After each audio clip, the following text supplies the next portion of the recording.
Bonjour tout le monde! Le vidéoblog cette semaine, c'est au sujet du prochain conseil municipal qui aura lieu mercredi, le 10 juillet prochain. C'est au sujet du Château Laurier.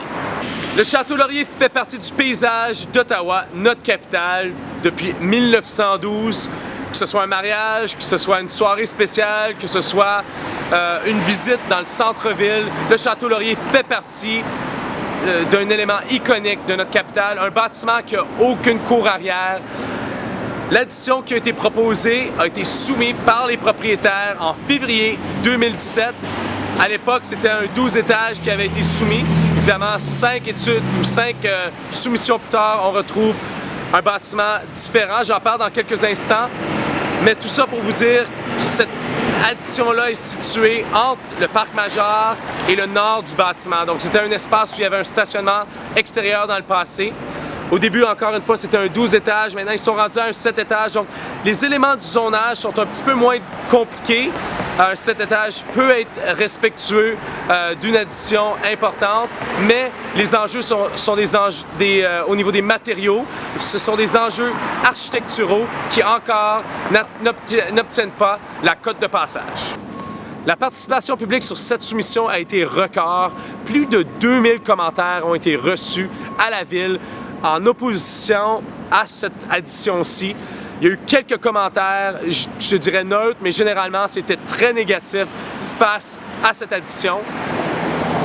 N'oubliez pas que la polarisation s'est faite entre une réplique, ce qui n'est pas souhaitable, ou de l'architecture moderne. Puis les gens, au niveau de l'architecture moderne, on n'a qu'à regarder ce qui a été construit dans les environs, l'ambassade américaine, le bâtiment, le condominium 700 Sussex, la nouvelle addition au nouveau Sénat.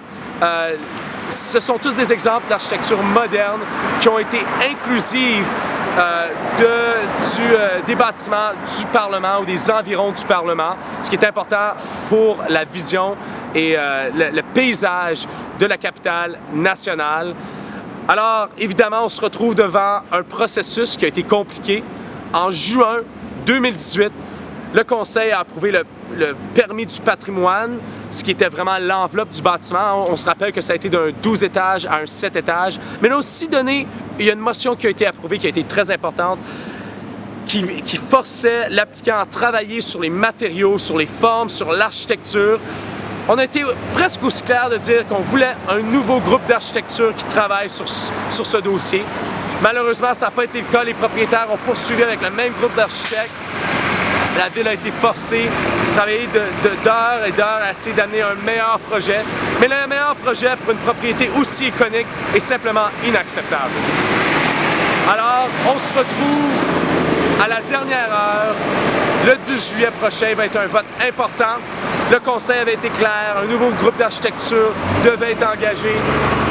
Les matériaux et les formes ne sont pas adéquates pour une propriété aussi digne, aussi iconique dans notre capitale. Alors, si vous êtes encore aussi inquiet que les commentaires que vous avez soumis dans le passé, envoyez un courriel à votre conseiller ou à votre conseillère avant le 10 juillet prochain. Si je suis votre conseiller, votre représentant, vous n'avez pas à vous inquiéter, c'est moi qui amène la motion devant le Conseil.